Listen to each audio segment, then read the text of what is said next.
The Life of Paul, Part 2. In the year 52, Paul said farewell to the believers in Antioch and set off on his third missionary trip. Paul encouraged the believers in Derbe, Lystra, Iconium, and Antioch. In the year 53, Paul arrived in Ephesus. Paul baptized the believers in Ephesus, and when he laid hands on them, they spoke in new languages and prophesied. For 3 months, Paul preached in the synagogue. Then he rented a school hall where he preached for 2 years.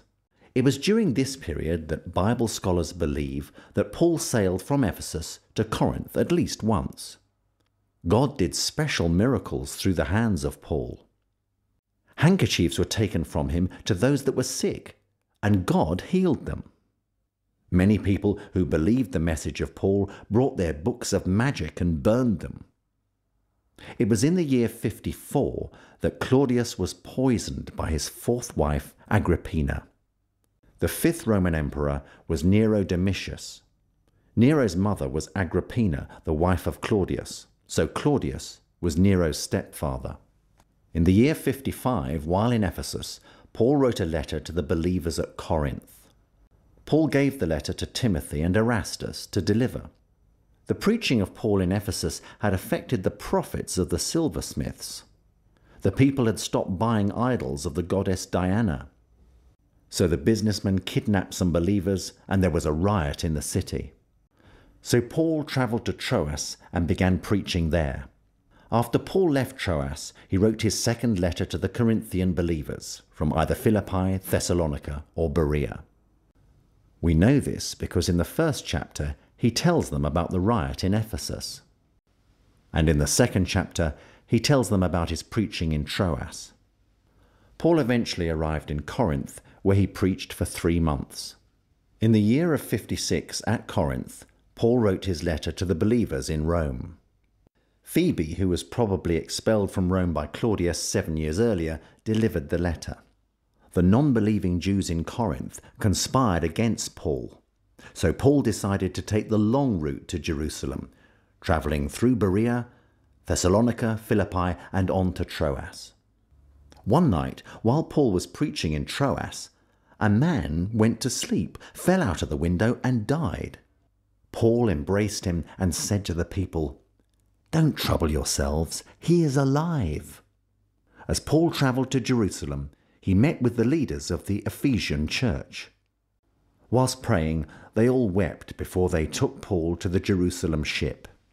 In Jerusalem, Paul was attacked by the non-believing Jews. "Get him! He teaches against our religion." As they were about to kill Paul, the Roman commander intervened. Paul was given permission to speak, and as he gave his testimony, the Jews started rioting again. When the captain discovered that Paul was a Roman citizen, he didn't know what to do. Paul was allowed to speak to the Jewish leaders, but they were divided. So Paul was rearrested for his own safety.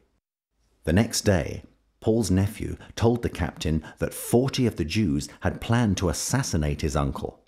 That night, an escort of over 400 soldiers escorted Paul north to Caesarea.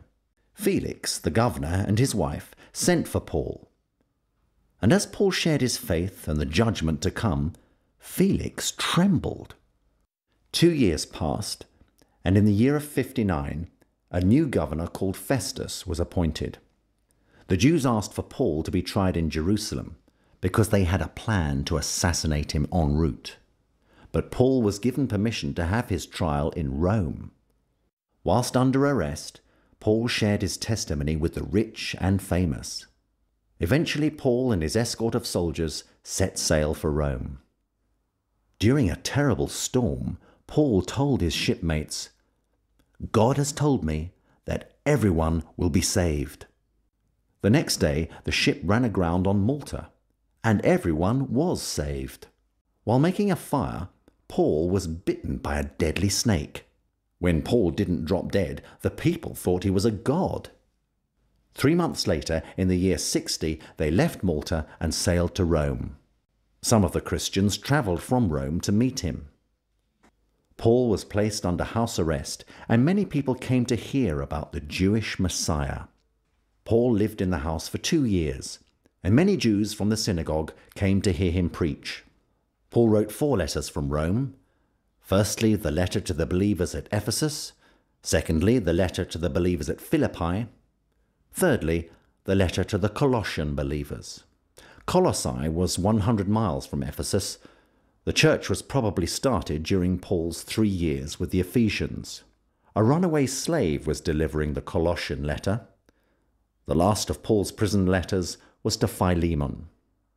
Paul personally knew Philemon, who was the master of the runaway slave. In the year of 62, after 5 years in prison, Paul was released. Paul wrote a letter to Timothy, who was a leader in the Ephesian church. He told Timothy that he was again preaching in Philippi, Thessalonica, and Berea. Paul also sailed to Crete with Titus, who was with him in Corinth.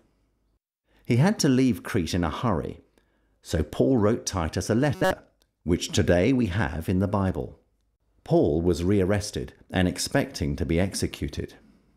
It was here that Paul wrote his last and most moving letter, known as 2 Timothy. The Great Fire of Rome started on the 19th of July in the year 64, and Christians were accused of arson.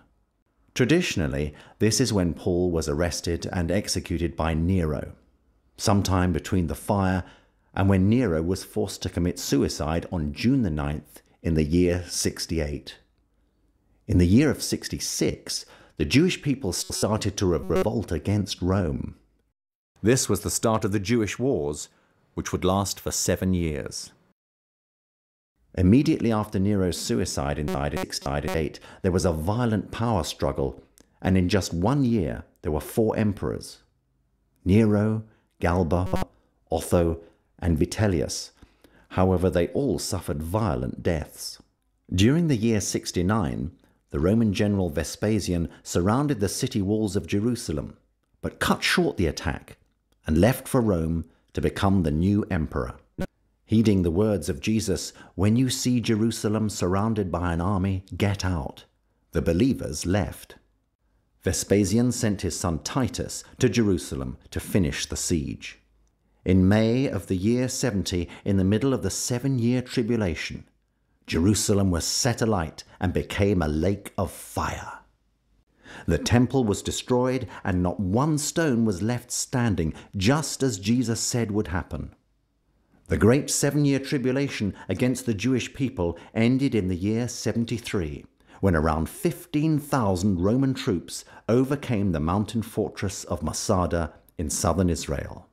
With sacrifices finished, the abomination of desolation ended. The end times of the Old Covenant were complete.